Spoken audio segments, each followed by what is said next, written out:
মৰমৰ ছাত্ৰ ছাত্ৰীসকল আশা কৰোঁ তোমালোক সকলোৱে ভালে আছা আজি তোমালোকৰ বাবে কাৰেক্ট টেন্সৰ ভেৰি ভেৰি ইম্পৰ্টেণ্ট ক্লাছ আকৌ লৈ আহিছোঁ ইয়াৰ আগৰ ভিডিঅ'টোত আমি কাৰেক্ট টেন্সৰ বিষয়ে ডিছকাছ কৰিছিলোঁ কিন্তু সেইটো ভিডিঅ'ত কিছুমান ইম্পৰ্টেণ্ট চেণ্টেন্স ৰৈ গৈছিলে আজি আমি সেইকেইটা চেণ্টেন্সৰ বিষয়ে ডিছকাছ কৰিম কিন্তু ষ্টাৰ্ট কৰাৰ আগতে এটি ৰিকুৱেষ্ট তোমালোকে যদি এতিয়ালৈকে মোৰ চেনেলটো ছাবস্ক্ৰাইব কৰা নাই প্লিজ ছাবস্ক্ৰাইব কৰি ল'বা আৰু বেল আইকনটো টিপি দিবা যাতে সময়মতে তোমালোকে মোৰ ভিডিঅ' কেইটাৰ নটিফিকেশ্যনছবিলাক পাই যোৱা আৰু ভিডিঅ' যদি ভাল লাগে লাইক কৰিবা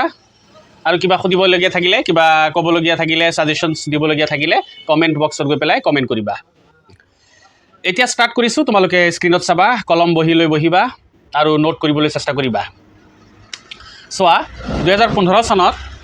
মেট্ৰিক পৰীক্ষাত যিবিলাক ইম্পৰ্টেণ্ট চেণ্টেন্স আহিছিলে টেন্স কাৰেকশ্যনৰ প্ৰথমে আমি সেইকেইটা ছল্ভ কৰিবলৈ চেষ্টা কৰিম নম্বৰ এত আছে the bell rang after we finish our work এই চেণ্টেন্সটো চোৱা এনেকুৱা চেণ্টেন্স যদি পৰীক্ষাত আহে টেন্স কাৰেকশ্যনত আমি কেনেকৈ কাৰেক্ট কৰিম আমি কেনেকৈ কাৰেকশ্যন কৰিম চাবা এই বাক্যটো চোৱা মাজত আছে আফটাৰ ঠিক আছে আমি আগৰ ভিডিঅ'টোত আলোচনা কৰিছিলোঁ যে ইংৰাজী যিবিলাক বাক্যৰ মাজত বা আৰম্ভণিত আফটাৰ থাকে বিফ'ৰ থাকে ইফ থাকে আনলেছ থাকে আনটিল থাকে এজ চুন এজ থাকে ৱাইল থাকে ৱেন থাকে এজ থাকে এইবিলাক এডভাৰ্ব যদি থাকে বাক্যৰ মাজত বা আৰম্ভণিত আৰু সিহঁতৰ পিছত যদি ছাবজেক্ট থাকে তেতিয়াহ'লে তেনেকুৱা বাক্যৰ দুটাকৈ ভাগ থাকে এটা ভাগৰ নাম হৈছে মেইন ক্লাউজ আৰু এটা ভাগৰ নাম হৈছে এডভাৰ্ব ক্লাউজ বা ছাবঅৰ্ডিনেট ক্লাউজ বা যিটো এডভাৰ্ব থাকে সেই এডভাৰ্বেৰে নামকৰণ কৰা হয় এই ক্লাউজটোৰ যেনে যদি আফটাৰ আছে তেতিয়াহ'লে তাৰ নাম হ'ব আফটাৰ ক্লাউজ বিফ'ৰ থাকিলে বিফ'ৰ ক্লাউজ ইফ থাকিলে ইফ ক্লাউজ ইয়াত যিহেতু আফটাৰ আছে গতিকে আফটাৰৰ পৰা আৰম্ভ হোৱা ক্লাউজটোৰ নাম হ'ব আফটাৰ ক্লাউজ মানে তোমালোকে জানা আগৰ ভিডিঅ'টোত মই কৈছিলোঁ ক্লাউজ মানে বাক্যৰ প্ৰতিটো অংশক ক্লাউজ বুলি কোৱা হয় এতিয়া এই বাক্যটোৰ দুটা ভাগ আছে এটা ভাগ হৈছে দ্য বেল ৰেং আৰু এটা ভাগ হৈছে after we finish our work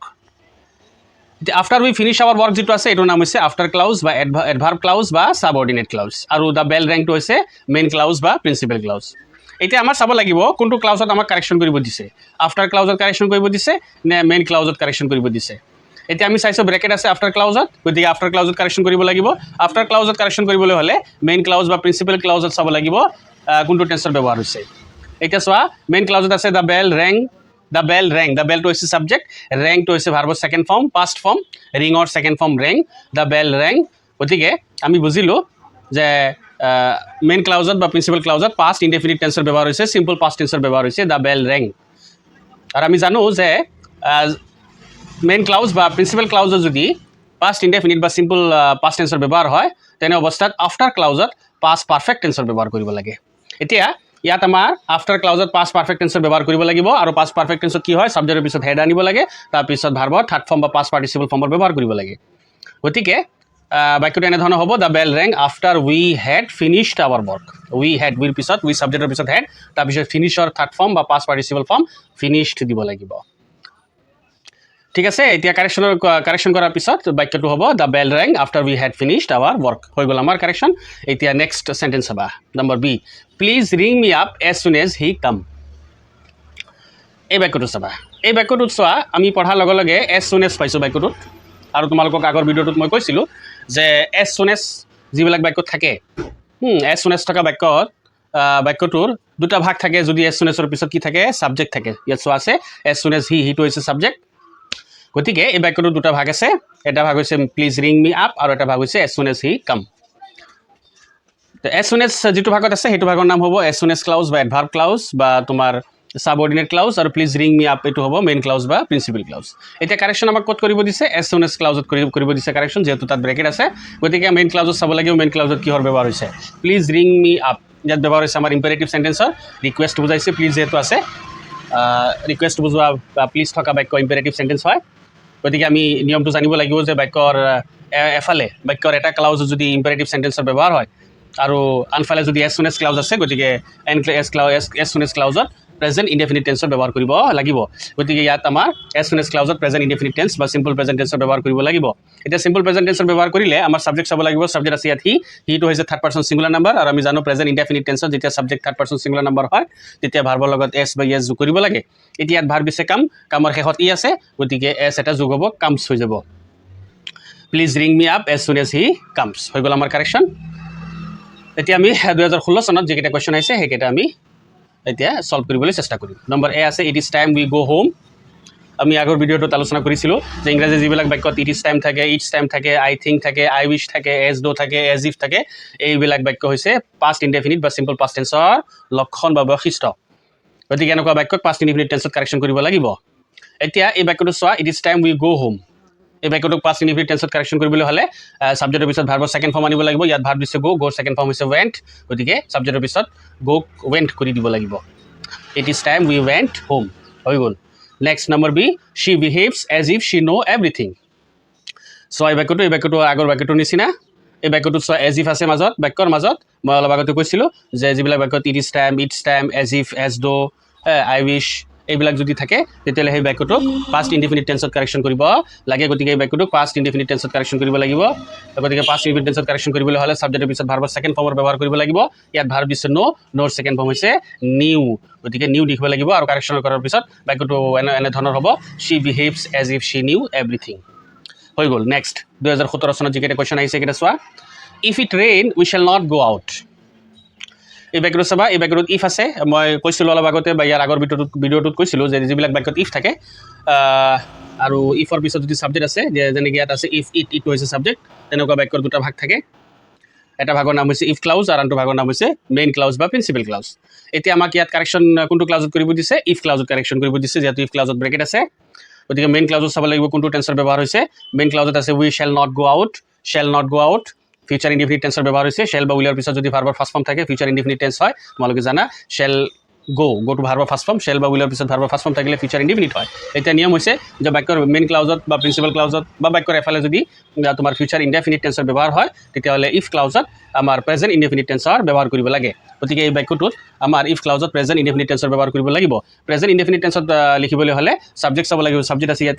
ইটটো আমাৰ থাৰ্ড পাৰ্চন ছিংগুলাৰ নাম্বাৰ আৰু আমি জানো প্ৰেজেণ্ট ইনডেফিনিট টেন্সত যেতিয়া ছাবজেক্টটো থাৰ্ড পাৰ্চন ছিংগুলাৰ নাম্বাৰ হয় তেতিয়া ভাৰ্বৰ লগত এছ বা ইয়েছ যোগ কৰিব লাগে ইয়াত ভাৰ্ব আছে ৰেইনৰ লগত এছ যোগ কৰিব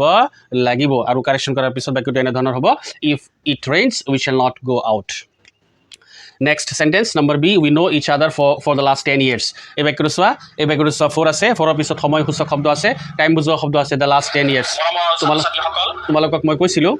যে ইয়াৰ আগৰ ভিডিঅ'টোত কৈছিলোঁ যে 4ৰ পিছত যদি সময়সূচক শব্দ থাকে টাইম বুজোৱা শব্দ থাকে তেতিয়াহ'লে সেই বাক্যটোক আমাৰ প্ৰেজেণ্ট পাৰফেক্ট কণ্টিনিউৱাছত লিখিব লাগে কিন্তু যদি ব্ৰেকেটত আমাক পৰীক্ষাত তেনেকুৱা ভাৰ্ব দি দিয়ে যিবিলাক ভাৰ্বৰ কণ্টিনিউৱাছত আইএনজি ফৰ্ম ব্যৱহাৰ নহয় তেনে অৱস্থাত প্ৰেজেণ্ট পাৰফেক্ট কণ্টিনিউৱাছত ব্যৱহাৰ নকৰি সেই বাক্যটোক প্ৰেজেণ্ট পাৰফেক্ট টেন্সত কৰিব লাগিব গতিকে ইয়াত চোৱা বাক্যত আমাৰ ব্ৰেকেটৰ ভিতৰত ন' ভাৰ্ব দিছে আৰু আমি জানো কণ্টিনিউৱাছত ন' ভাৰ্বৰ আইএনজি ফৰ্মৰ ব্যৱহাৰ নহয় গতিকে এই বাক্যটোক আমাৰ প্ৰেজেণ্ট পাৰফেক্ট টেন্সত কৰিব লাগিব প্ৰেজেণ্ট পাৰফেক্ট কণ্টিনিউৱাছ টেন্সত আমি কাৰেকশ্যন কৰিব নোৱাৰি এতিয়া প্ৰেজেণ্ট পাৰফেক্ট টেন্সত কৰিলে আমাৰ ছাবজেক্ট চাব লাগিব ইয়াত ছাবজেক্ট আছে আমাৰ উইটো থাৰ্ড পাৰ্চন ছিংগুলাৰ নাম্বাৰ নহয় গতিকে উইৰ পিছত হেভ ব্যৱহাৰ কৰিব লাগিব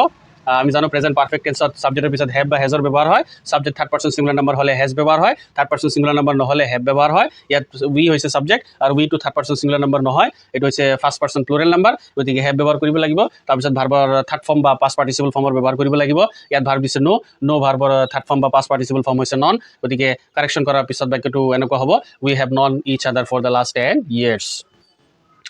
নেক্সট 2018 চনত চোৱা যিবিলাক কুৱেশ্যন আহিছে সেইকেইটা চোৱা number A if I be you I would not have called him again ইয়াৰ আগৰ ভিডিঅ'টোত তেনেকুৱা বাক্য আমি ডিছকাছ কৰিছিলোঁ এই বাক্যটো চোৱা ইফ আছে ইফৰ পিছত আই ছাবজেক্ট আছে আৰু আমি জানো যিবিলাক বাক্যত ইফ থাকে আৰু তাৰপিছত ছাবজেক্ট থাকে সেইবিলাক বাক্যৰ দুটা ভাগ থাকে গতিকে এই বাক্যটোৰো দুটা ভাগ আছে এটা হৈছে ইফ ক্লাউজ আৰু এটা হৈছে মেইন বা প্ৰিন্সিপাল ক্লাউজ এতিয়া আমাৰ চাব লাগিব কোনটো ক্লাউজত কাৰেকশ্যন কৰিব দিছে ইফ ক্লাউজত কাৰেকশ্যন কৰিব দিছে যিহেতু ব্ৰেকেট আছে এতিয়া মেইন ক্লাউজত চাব লাগিব মেইন ক্লাউজত কোনটো টেন্সৰ বা কেনেকুৱা চেণ্টেন্সৰ ব্যৱহাৰ হৈছে এতিয়া আমি চাইছোঁ মেইন ক্লাউজত আছে I would not have called him again মই আগৰ ভিডিঅ'টোত মই আলোচনা কৰিছিলোঁ যে উড বা শুড বা কুড বা মাইটৰ পিছত যদি ভাৰ্বৰ ফাৰ্ষ্ট ফৰ্ম থাকে বা would have could have should have might হেভৰ পিছত যদি ভাৰ্বৰ থাৰ্ড ফৰ্ম বা পাষ্ট পাৰ্টিচিপল ফৰ্মত থাকে তেতিয়াহ'লে তাক ফিউচাৰ পাষ্ট বুলি কোৱা হয় আৰু আমি জানো যে মেইন ক্লাউজ বা প্ৰিন্সিপাল ক্লাউজত যদি ফিউচাৰ পাষ্ট টেন্সৰ ব্যৱহাৰ হৈছে তেতিয়াহ'লে ইফ ক্লাউজত আমাৰ ব্যৱহাৰ কৰিব লাগিব পাষ্ট ইনডিফিনিট টেন্সৰ ব্যৱহাৰ কৰিব লাগিব অৰ্থাৎ ভাৰ্বৰ ছেকেণ্ড ফৰ্ম ব্যৱহাৰ কৰিব লাগিব কিন্তু ভাৰ্ব যদি বি ভাৰ্ব দিয়ে ব্ৰেকেটত তেতিয়াহ'লে বি ভাৰ্বৰ ছেকেণ্ড ফৰ্ম এটাই ব্যৱহাৰ হ'ব সেইটো হৈছে আমাৰ ৱৰ বা ৱেৰ ইয়াৰ আগৰ ভিডিঅ'টোত আমি আলোচনা কৰিছিলোঁ বিৰ ছেকেণ্ড ফৰ্ম ৱেৰ ব্যৱহাৰ কৰিব লাগিব এনে ক্ষেত্ৰত কিন্তু অন্যান্য ভাৰ্ব যদি থাকে গো থাকে কাম থাকে সিহঁতৰ ছেকেণ্ড ফৰ্ম ব্যৱহাৰ কৰিব লাগিব গোৰ ছেকেণ্ড ফৰ্ম ৱেণ্ট ব্যৱহাৰ কৰিব লাগিব কামৰ ছেকেণ্ড ফৰ্ম কেম ব্যৱহাৰ কৰিব লাগিব কিন্তু যদি বি ভাৰ্ব থাকে এনেকুৱা বাক্যত তেতিয়াহ'লে বি ভাৰ্বৰ ছেকেণ্ড ফৰ্ম এটাই ব্যৱহাৰ হ'ব সেইটো হৈছে ৱেৰ ৱাজ ব্যৱহাৰ নহ'ব ছাবজেক্ট যিকোনো ধৰণৰ হওক ছিংগুলাৰ হওক প্লুৰেল হওক কিন্তু ৱেৰেই ব্যৱহাৰ হ'ব যদি বি ভাৰ্ব থাকে এতিয়া কাৰেকশ্যন কৰাৰ পিছত বাক্যটো এনেধৰণৰ হ'ব ইফ আই ৱৰ ইউ বা if I were you I would not have called him again next sentence আজিৰ ভিডিঅ'টোৰ last sentence the principal is not in his room he go' out ইয়াত স্পষ্টভাৱে ক্লিয়াৰলি আমি দেখা পাইছোঁ বাক্যটো ইয়াত দুটা বাক্য আছে ঠিক আছে এতিয়া চাব লাগিব কোনটো বাক্যত আমাক কাৰেকশ্যন কৰিব দিছে ছেকেণ্ড বাক্যটোত কাৰেকশ্যন কৰিব দিছে ফাৰ্ষ্ট বাক্যটো চাব লাগিব ফাৰ্ষ্ট বাক্যটোত কোনটো চেণ্টেন্সৰ বা কোনটো টেন্সৰ ব্যৱহাৰ হৈছে এতিয়া আমি চাইছোঁ প্ৰথম বাক্যটোত লিখা আছে the principal is not in his room principal নিজৰ ৰুমত নাই ইজ আছে ইয়াত ইজৰ পিছত আই এন জি ফৰ্ম নাই আৰু আমি জানো ইজৰ বা এমৰ বা আৰৰ পিছত যদি আই এন জি ফৰ্ম ব্যৱহাৰ নহয় তেতিয়াহ'লে সেইটো প্ৰেজেণ্ট ইনডেফিনিট বা চিম্পল প্ৰেজেণ্ট টেন্সৰ বাক্য হয় ঠিক আছে আৰু এতিয়া নিয়ম কি নিয়ম হৈছে যদি দুটা বাক্য দিয়া আছে বেলেগ বেলেগ দুটা কোঅৰ্ডিনেট ক্লাউজ দিয়া আছে বেলেগ বেলেগ বাক্য দিয়া আছে তেতিয়াহ'লে চাব লাগিব কোনটো বাক্যত আমাক কাৰেকশ্যন কৰিব দিছে এতিয়া এটা বাক্যত যদি আমাৰ প্ৰেজেণ্ট ইনডিফিনিট টেন্সৰ ব্যৱহাৰ হৈছে এফালে যদি প্ৰেজেণ্ট ইনডেফিনিট টেন্সৰ ব্যৱহাৰ হৈছে তেতিয়াহ'লে আনফালে সচৰাচৰ প্ৰেজেণ্ট পাৰফেক্ট টেন্সৰ ব্যৱহাৰ হয় একৰ্ডিং টু মিনিং অৰ্থ অনুযায়ী আনফালে প্ৰেজেণ্ট পাৰফেক্ট টেন্সৰ ব্যৱহাৰ হয় ঠিক আছে গতিকে the principal is not in his room এইটো আমাৰ প্ৰেজেণ্ট ইয়াত আমাৰ প্ৰেজেণ্ট ইনডেফিনিট টেন্সৰ ব্যৱহাৰ হৈছে নিগেটিভ চেণ্টেন্স ব্যৱহাৰ হৈছে তোমাৰ এছাৰ্টিভ নিগেটিভ চেণ্টেন্সৰ ব্যৱহাৰ হৈছে গতিকে হি গ' আউটত আমাৰ ব্যৱহাৰ কৰিব লাগিব প্ৰেজেণ্ট পাৰফেক্ট টেন্সৰ এতিয়া প্ৰেজেণ্ট পাৰফেক্ট টেন্সৰ ব্যৱহাৰ কৰিবলৈ হ'লে ছাবজেক্ট চাব লাগিব ছাবজেক্ট আছে আমাৰ হিটো হৈছে থাৰ্ড পাৰ্চন ছিংগুলাৰ নাম্বাৰ আৰু প্ৰেজেণ্ট পাৰফেক্ট টেন্সৰ যেতিয়া ছাবজেক্টটো থাৰ্ড পাৰ্চন ছিংগুলাৰ নাম্বাৰ হয় তেতিয়া তাৰ লগত ভাৰ্বৰ হেজ ব্যৱহাৰ হয় ঠিক আছে গতিকে হি হেজ হ'ব আৰু পাৰফেক্ট টেন্সত যিহেতু ভাৰ্বৰ থাৰ্ড ফৰ্ম বা পাষ্ট পাৰ্টিচিপল ফৰ্মৰ ব্যৱহাৰ হয় গতিকে ভাৰ্ব দিছে আমাক ইয়াত গ' ভাৰ্বৰ থাৰ্ড ফৰ্ম হৈছে গান গতিকে গ'ৰ থাৰ্ড ফৰ্ম গান ব্যৱহাৰ কৰিব লাগিব অৰ্থাৎ কাৰেকশ্যন কৰাৰ পিছত বাক্যটো এনেকুৱা হ'ব the principal is not in his room he has gone out মই ছাত্ৰ ছাত্ৰীসকল তোমালোকে নিশ্চয় বুজি পাইছা নেক্সট ভিডিঅ'ত আমি আৰু কিছুমান বেলেগ টপিকৰ ওপৰত ডিছকাছ কৰিম ঠিক আছে ভিডিঅ' যদি ভাল লাগিছে লাইক কৰিবা আৰু কমেণ্ট বক্সত গৈ পেলাই তোমালোকে কমেণ্ট কৰিবা thank you so' much for ৱাচিং this video' have a nice time thank U